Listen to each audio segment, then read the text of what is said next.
लेकिन फिर भी उसने गुटपुड़गू किया। हमारी बहन धन एक का तो मटका ही गिर गया था, बड़ी मुश्किल से संभाला उसने मटका। उस पे जैसे आवेश आया, मटका गिरने को हो गया, धरती पे गिरने लग गया था मटका। तो ये जो बच्चियां बैठी है ना, ये 100 में से 99 काली की पुत्री है। मतलब ये संगीत की आकांक्षी है, ये गीत की भगवानी है, ये चाहती है अपने द्वार में संगीत बजे। ये चाहती है कि मेरे दरवाजे पे संगीत बजे, गीत लगाने वाला आ जाए।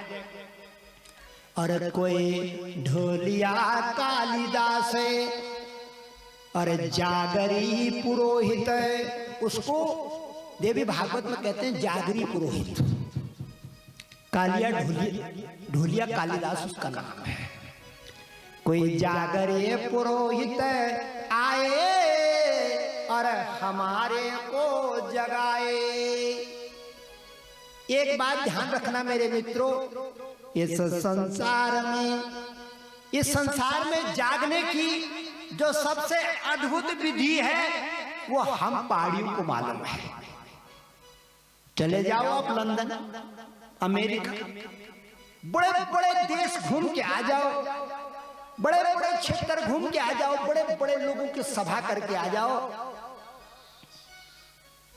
लेकिन आत्मा को जगाने की तरकीब जो हमारे पितरों को आती थी वो किसी को नहीं आती थी। वो क्या करते थे? ढोलिया कालिदास ढोल बजाता, गीत गाता, और हमारे माताएं नृत्य करे। नृत्य तो पुराणों की आदि भाषा है। जब आदमी ना जाने ओ नामा सीधं, जब आदमी को ये पता नहीं था ओ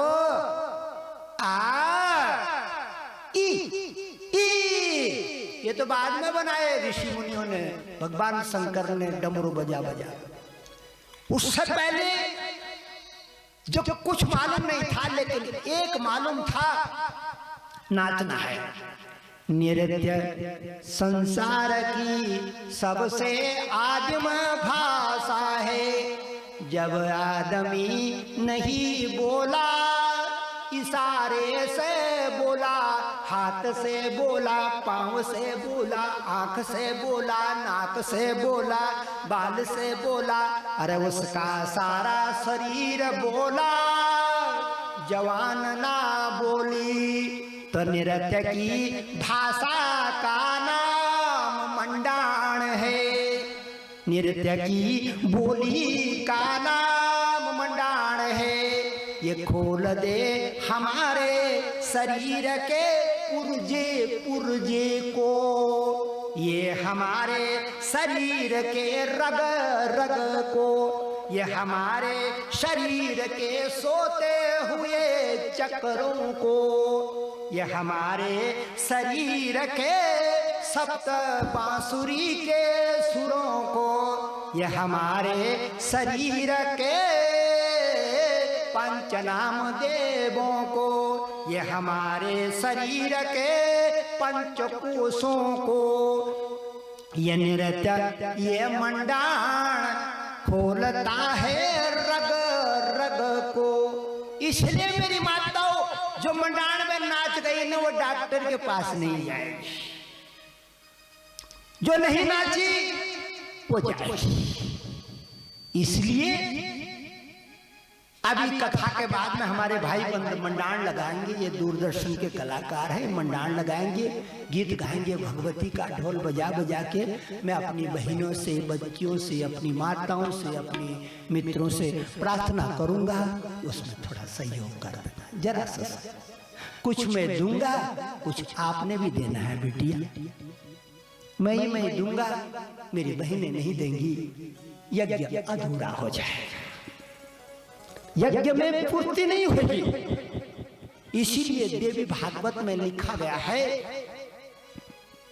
शिणवंती, अरे बेटियों सुनने आना आना आना आना।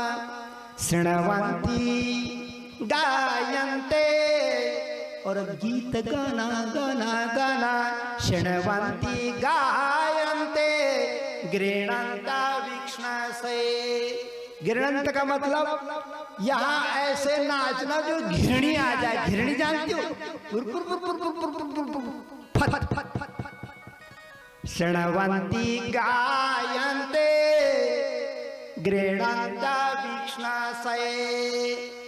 स्मरन्ती, अपने पितर देवियों को स्मरण करना। क्यों? उनके अंदर कितना प्रेम था। ढोल बजाने वो अपने घर से चली गई। उम्र कितनी है? 80 साल की। और ढोल बजा मंदिर में, बाल कुंवारी मंदिर में वो चली नहीं नीचे से ऊपर को। कहां जा रही है? 80 साल की बूढ़ी माता भाग रही है पहाड़ों पर। कुछ कारण होगा तभी तो भाग रही है, कुछ बात होगी तभी तो भाग रही है।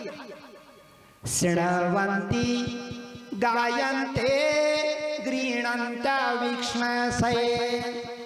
स्मरन्ति नन्दन्ते तव गीतां जनाय।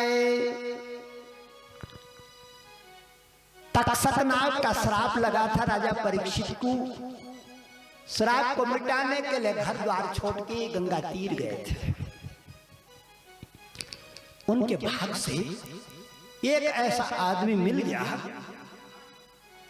जिसको कोई पहचानता भी नहीं था। क्यों नहीं पहचानता था सुखदेव मुनि को कोई? देखो मेरी माताओं, बाजे बाजे ऐसे आदमी होते हैं उनको पड़ोसी भी नहीं पहचानता। कोई जानता है? पड़ोसी भी कहता है ऐसे चप्पल टूटी है इसका क्या। वही हाल सुखदेव मुनि का था। जब गंगा तीर बड़े बड़े महात्माओं ने हाथ झाड़ दिए तो इतने में राजा परीक्षित के भाग को जगाने के लिए, देखो जब हमारी कामना होती है ना तो कोई ना कोई आ ही जाता है।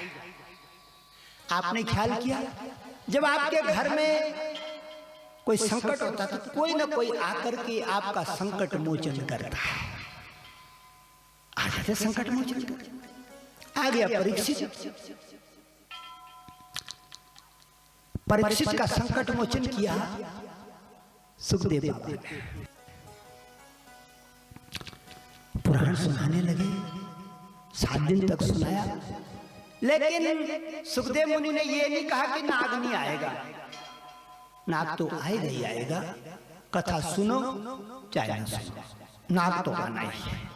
नाग का मतलब काल, और काल 7 दिन में से 1 दिन को पसंद करके आ जाता है, हम लोगों की छाती को डस देता है। काल आ गया और बहाना हो गया सांप का। काल जन्मेजय राजा जब गद्दी में चढ़े तो अपने पुरोहित को कहते, सुनो जी,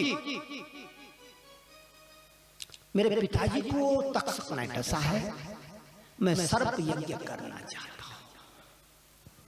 महाराज सही कह रहे हो, ये सर्प आपका बैरी, ये सर्प आपका दुश्मन, ये तक्षक आपका बैरी।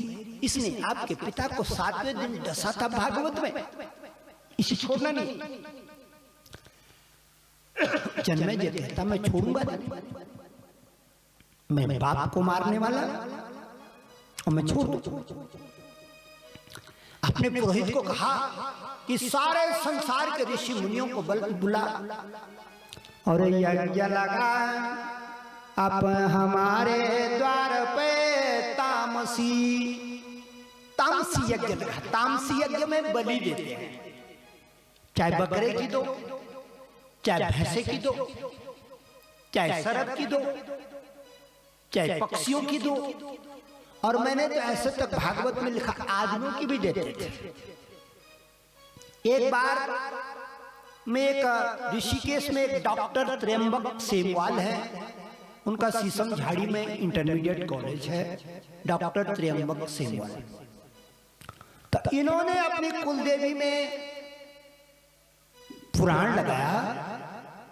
वहां दुर्गा का मंदिर है, आज से 2011 में। तो हाँ, शाम को ये मेरे को कह रहे, गुरु जी पठाली देख लो, पठाली ना देख लो, ये पठाली पे कोई हाथ नहीं लगाता। मैंने क्यों नहीं लगाते? बोला ये पठाली नर बलि की पठाली है। बड़ा पागल हो गए, नर बलि का नाम मत लेना इधर। मैंने बोले नहीं, इस पठाली के नीचे कई मनुष्य, उस मंदिर का इतिहास 4000 वर्ष पुराना है, कागजों में वहीं पे लिखा हुआ है, बई खाते में। ये केदारनाथ के पंडों का गांव है वो।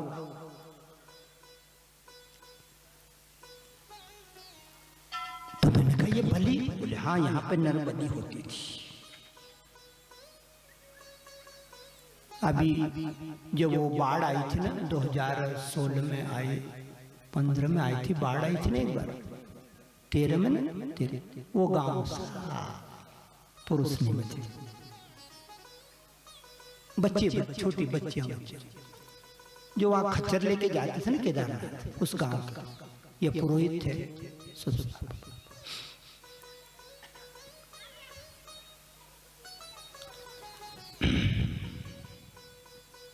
तो कहीं कहीं नरबली भी होती है।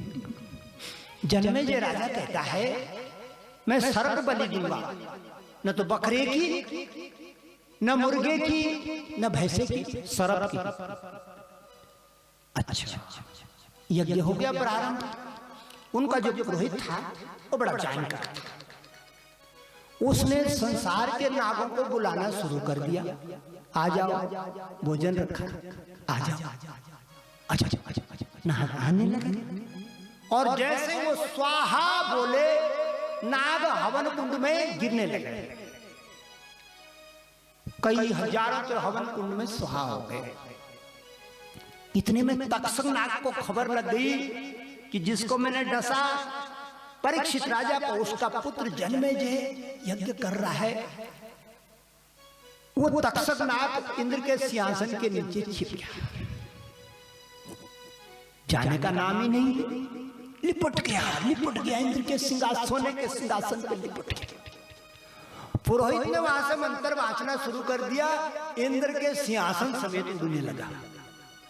अब इंद्र कहता नालायक, तेरी वजह से मैं भी गया हवन कुंड में, तेरी वजह से मैं भी हवन कुंड। प्रार्थना करिए अपने गुरु से। सब ने आखिर में राजा जन्मेजय को समझाया, अरे राजा, यज्ञ में पशु बलि उचित नहीं, यज्ञ में सर्प बलि उचित नहीं। जब उन्होंने समझाया कि अच्छी बात नहीं है, तेरा देवी का यज्ञ लगा हुआ है और तू